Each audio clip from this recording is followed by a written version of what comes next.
కొంత పక్కకు వచ్చి ఇప్పుడు కార్ రేసు అనేవో లేకపోతే భూముల దందాలు ఇట్లాంటి చాలా కేసెస్ ముందుకు వచ్చినాయి. ఔటర్ రింగ్ రోడ్డు కేసు, ఇందులో అవి జరగలేదంటే జరిగింది, కానీ ఒక్కదాని మీద కూడా యాక్షన్ లేదు. తీసుకోకుండా పోతే ఈ గవర్నమెంట్ మీద కూడా చెడ్డ పేరు వచ్చే అవకాశం ఉంది ఉన్నది. ప్రజల్లో ఒక రాంగ్ సంకేతాలు వెళ్తాయి కదా, వీళ్ళు ఇంతే అవినీతి చేస్తారు, సంతకాలు లేవని ఇంకోటి లేదని కేసును పక్కదారి పట్టిస్తారని. అంతే కదా, ఎట్లా చూడాలి మరి ఇది సిస్టమ్? మరి ఇక్కడ తెలవాలి కదా, ఇక్కడ రాజకీయ నాయకులు పట్టించుకోరు. ఈ రాజకీయ పార్టీ ఢిల్లీ ఉంది, ఢిల్లీలోకి ఏమైనా తెలుస్తుందా? ఢిల్లీలో బీజేపీ కావచ్చు, కాంగ్రెస్ కావచ్చు. తెలంగాణలో ఏమవుతుంది, ఆంధ్రలో ఏమవుతుంది పట్టదు. యమునా దాటిన తర్వాత ఏం జరుగుతుందో కూడా వాళ్ళకి ఆలోచన అవసరమే లేదు. వాళ్ళకి నాశనం కానీ యమునాది అవతల, యమునాది లోపల ఉంటే చాలా నట్టుకుంది. యమునాదే మొత్తం నాశనం, ఢిల్లీ నాశనం అవుతుంటే ఏం పట్టించుకున్న వాళ్ళు ఇక్కడ జరుగుతుంటే ఏం పట్టించుకుంటారు? మిగతా దేశాల్లో ఎట్లుందో ఈ డ్యామ్లు, ఈ కథ, ఈ వ్యవహారం అంతా మీకు ఒకసారి చూపిస్తూ ఉండండి. అమెరికాలో డ్యాములన్నీ కూల్చేస్తున్నారు. అమెరికాలో చూడండి 2000 డ్యాములు కూల్చేశారు అక్కడ. United states dam removal is growing trend with over 2000 dams removed since 1912. According to the non-profit organization American Rivers, driven by environmental goals and the aging infrastructure of many dams, removals aim to restore river ecosystems, improve water quality and reduce risks associated with aging dams. Klamath river మీద 4 డ్యాములు కూల్చారు. అది అక్కడ అమెరికాలో అన్ని డ్యాములు కూలుస్తూనే ఉన్నారు. ఎందుకు కూలుస్తున్నారంటే నీరు అశుద్ధమైపోయింది, కంపు అయింది. మీరు నీరు పైనుంచే గేట్లు తీస్తారు, స్లూయిస్ గేట్స్ ఉంటాయి కదా, తూము గేట్లు పైన ఉంటాయి, కింద ఉంటాయి. 70-80 ఏళ్ళ నుంచి నీళ్ళు అందులో పారుతుంటే సెడిమెంటేషన్ కింద మడ్డి ఉంటుంది, మడ్డి కంపు అయింది. బ్యాక్టీరియా, చేపలన్నీ చచ్చిపోతున్నాయి, రొయ్యలు చచ్చిపోతున్నాయి, పీతలు చచ్చిపోతున్నాయి, అన్నీ చచ్చిపోతున్నాయి. ఏమైందని పరిశోధన చేస్తే మొత్తం బ్యాక్టీరియా వచ్చింది. నీరు పారుతూ ఉండాలి, పారుతున్న నీళ్ళే తాగుతాం. మనం 10 రోజుల నీళ్ళు కుండలే తాగుతామా? పారబోసి కొత్త తాగుతాం కదా, మరి ఇన్ని రోజులు ఎట్లా తాగుతాం మనం? ఇన్ని రోజులు తాగితే ఏమైపోతుంది దాంట్లో? అందుకనే నీరు నిరంతరం పారుతుండాలి. మొట్టమొదటి డ్యాములు కట్టి వాళ్ళకి సోయి ఉండాల్సింది ఏంటంటే సోషల్ ఇంపాక్ట్ ఏముంటుందో కూడా చూడాలి.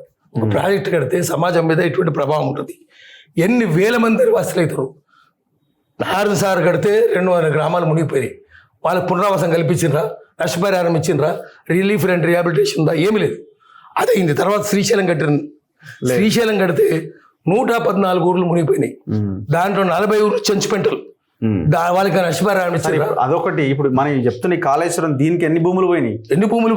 ఏమి ఇచ్చారు? భూములు పోయినాయి. వాళ్ళు ఎంత అక్కడ మల్లన్న సాగర్ కేసీఆర్ కొండపోచం ఏమైంది? కేసీఆర్ ఫామ్ హౌస్ నీళ్ళు తీసుకొస్తే ఎన్ని ఊర్లను కొట్టినరు, ఎంతమందిని చంపినరు, ఎంతమందిని తరిమేసినరు. ఈ చిన్న వాటికి ఎంతమంది అయితే, పెద్ద వాటికి ఏమవుతుంది? దాని మీద విచారణ చేస్తున్నారు రేవంత్ రెడ్డి. ఏం చేస్తున్నారు? అప్పుడు కానీ ఇప్పుడు కానీ ఏం చేస్తున్నారు? ప్రాజెక్టులు కడితేనే పాపం, ప్రాజెక్టులు అంటే పాపం అని చెప్పాలి. యూరోప్ లో ఏం జరుగుతుంది చూడండి. నెక్స్ట్ యూరోప్ చూద్దాం. యూరోప్ లో ఏం జరుగుతుంది? European union is actively promoting dam removal to restore free flowing reverse and improve river health. నదికి కూడా ఆరోగ్యం ఉండాలి కదా. మీరు నిల్వ చేస్తే నది ఆరోగ్యం చచ్చిపోతుంది. అది మనిషి నువ్వు నడక, వాళ్ళు హిందీలో పాట కూడా ఉంది, చల్నా జీవన్ కి కహాని రుక్నా మౌత్ కి నిషాని. నువ్వు నడుస్తూనే ఉంటే నీకు ఆరోగ్యం ఉన్నట్లు లెక్క, జీవన ఘాత. అది ఆగిపోయినట్టు చచ్చిపోయినట్టు లెక్క. నది కూడా 25,000 కిలోమీటర్ల నదిని రీస్టోర్ చేయబోతున్నారు. దేని ద్వారా అంటే రిమూవల్స్ బై 2030 కల్లా 25,000 కిలోమీటర్ల నదులను మళ్ళీ పునరుద్ధరించబోతున్నారు. ప్రకృతిని పునరుద్ధరిస్తున్నారు. దీనికి అనేక డ్యామ్ రిమూవల్ యూరోప్ అనేది చేస్తున్నారు. ఫ్రాన్స్ లో అనేక చేశారు. రివర్ రిస్టోరేషన్, మన నదిని పునరుద్ధరించాలి, ప్రకృతిని పునరుద్ధరించాలి, పర్యావరణం పునరుద్ధరించాలి. ఎందుకంటే చేపలు భారతనే ఉండాలి. ఏమైతే మన దగ్గర మొత్తం వాటర్ తోనే కదా సోర్స్, అగ్రికల్చర్ అంతా. ఇప్పుడు వరి పండించాలంటే నీళ్ళే కావాలి కదా. వరి కూడా తప్పే. మన తాతలు ముత్తాతలు ఏం చేశారు? జొన్నలు సజ్జలు కదా, దాని నీళ్ళు అవసరమా? ఎరువు అవసరమా? పురుగుల మందు అవసరమా? ఈ చైనా నుంచి రైస్ వచ్చినాకనే దాని నీళ్లు, పురుగుల మందు, ఎరువులు, మొత్తం నేల సారం చచ్చిపోయింది, నేల ఆరోగ్యమే చచ్చిపోయింది కదా. బుద్ధి ఉందా రాజకీయ నాయకులకు? నీళ్ళు ఎందుకు మీకు? నువ్వు మళ్ళీ మనము ఇన్హెరిట్ యూసోఫాగస్ ఆఫ్ మిలిటేటర్స్, మన జీర్ణకోశము మన తాత ముత్తాతల నుంచి సంక్రమించింది. జొన్నలు సజ్జలు రాగులు తైదలు ఊదలు వరిగలు తినోళ్ళది. అది తిను, మీకు ఏమి రోగం రాదు, బీపీ రాదు, షుగర్ రాదు, ఏముండదు. ఈ రైస్ తింటేనే ఇప్పటికేం చెప్తారు షుగర్ వచ్చిన వాళ్ళకు? తెల్లదన్నీ అవాయిడ్ చేయండి, ఉప్పొద్దు, 5 వైట్స్, ఉప్పొద్దు, షుగర్ వద్దు, రైస్ వద్దు. రైస్ చూసిన అమ్మో అని భయపడాలని చెప్తున్నారు. అయినప్పుడు ఎందుకు మీకు రైస్ ఎందుకు, జొన్నల సజ్జలు ఎందుకు తిన్నారు మీరు? అంత బల్పా మీకు? బల్పే కదా ఇది. వాడిని చూసి మీరు ఏం చేసుకుంటున్నారు? ఇప్పుడు ఇక్కడ చూడండి, eco system benefits crucial for fish men. చేపలు కూడా బతకాలి కదా. ఒక్కసారి డ్యామ్ కడితే చేపలు అక్కడికి అయిపోతాయి, తర్వాత చచ్చిపోతాయి. సాల్మన్ ఫిష్ చచ్చిపోయింది అక్కడ. అమెరికన్ సాల్మన్ ఫిష్ తినకపోతే బతకలేరు. వాళ్ళు ఏం చెప్తారంటే వాడు ఎంత పేదోడు అనుకున్నావు, వారానికి ఒక సాల్మన్ ఫిష్ కూడా తినలేడు అని చెప్తారు. అంత పేదరికమైన సాల్మన్ ఫిష్ తినకపోతే వాళ్ళు నదులు బారాలి. లేదు, నది డ్యామ్ కడితే డ్యామ్ కింద మొత్తం ఎకో సిస్టమ్ చచ్చిపోతుంది. చెట్లు ఉంటాయా, చీమలు ఉంటాయా, పక్షులు ఉంటాయా, జంతువులు ఉంటాయా? కింద ఆదివాసులు నీళ్ళు తాగాలి కదా, నీళ్ళు తాగుతారు వాళ్ళు. మనుషులు తాగొద్దా? ఎవరు కింద మనుషులే ఉండొద్దా? డ్యామ్ పైనే ఉండాలి, కింద ఉండొద్దా? నది కింద మొత్తం పాడుతూనే ఉండాలి. ప్రకృతి సృష్టించింది అది, మనిషి చెరగొట్టొద్దు. నువ్వెంతో నీ శక్తి ఎంత, ప్రకృతి కల్లెర చేసిన బతువా. If you play with nature, nature will play havoc with you. నువ్వు ప్రకృతితో ఆడుకుంటే ప్రకృతి నీతో చెలగాటం ఆడుకుంటుంది. చచ్చిపోతారు మానవులంతా. ఇప్పుడు చూస్తున్నాం కదా క్లైమేట్ చేంజ్ ఎట్లుందో గ్లోబల్.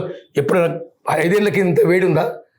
నువ్వు ఆడుకుంటేనే అవుతున్నది. ఇక్కడ చూడండి ఇంకేమో ఉన్నాయి, చాలా ఉన్నాయి. నేచర్ రిస్టోరేషన్ పాలసీస్, బయోడైవర్సిటీ, జీవ వైవిధ్యం ఉండాలి కదా, అన్ని బతకాలి కదా. నువ్వు ఒక్కనే బతుకుతుంటే ఎట్లా? Open rivers program provides financial assistant to cover the cost of dam removal projects. దానికి కూడా డబ్బులు ఇస్తారు, కూలగొట్టడానికి కూడా డబ్బులు ఖర్చు పెడతారు. ఫిష్ ఫౌండేషన్ ఉంది దీనికోసం. WFMF యూరోపియన్ కమిషన్ ఉంది, కూల్చేమని. అక్కడ వాళ్ళు కూల్చేస్తారు కొత్త డ్యాములు. చూద్దాం కొత్త డ్యాములకి ఏమైనా పర్మిషన్లు ఇస్తారేమో చూద్దాం. న్యూ డ్యామ్స్ ఇన్ US, అమెరికాలో కొత్త డ్యాములు కట్టడానికి relatively limited compare to the past. గతంతో పోలిస్తే చాలా కొన్ని వస్తున్నాయి. అది కూడా ఎక్కడ, మిలిటరీ వాళ్ళు మాకు కావాలని చెప్తున్నారు. Military engineers. ఓకే. సో వాళ్ళు చిన్న ఎంతెంత 2 TMC 3 TMC అంటే రివర్ మార్జిన్లోనే మీరు వాటర్ స్టోర్ చేసుకుంటారు. ఇనండేషన్ ఉండదు, పక్క భూములు ఏం మునగాయి. ఒకటి. తర్వాత మీకు తాగడానికే, మంచినీళ్ళు తాగడానికే తప్ప మీ విలాసాలకు కాదు. సో అట్లా వాళ్ళు చాలా లిమిటెడ్గా చేస్తున్నారు. కొలరాడోలు చూడండి, recent years other dam construction rehabilitation projects include టౌట్. అది పాత రిజర్వాయర్లు మళ్ళీ రిహాబిలిటేషను, మళ్ళీ రిస్టోరేషన్ చిన్నవి చేస్తున్నారు, రిపేర్స్. ఆ ఖర్చు కూడా విపరీతంగా అయిపోయింది. మనం ఖర్చు భయంకరంగా ఉన్నది. రిపేర్ చేయాలన్నా, రిహాబిలిటేషన్ చేయాలన్నా, రిస్టోర్ చేయాలన్నా భయంకరంగా ఉంది.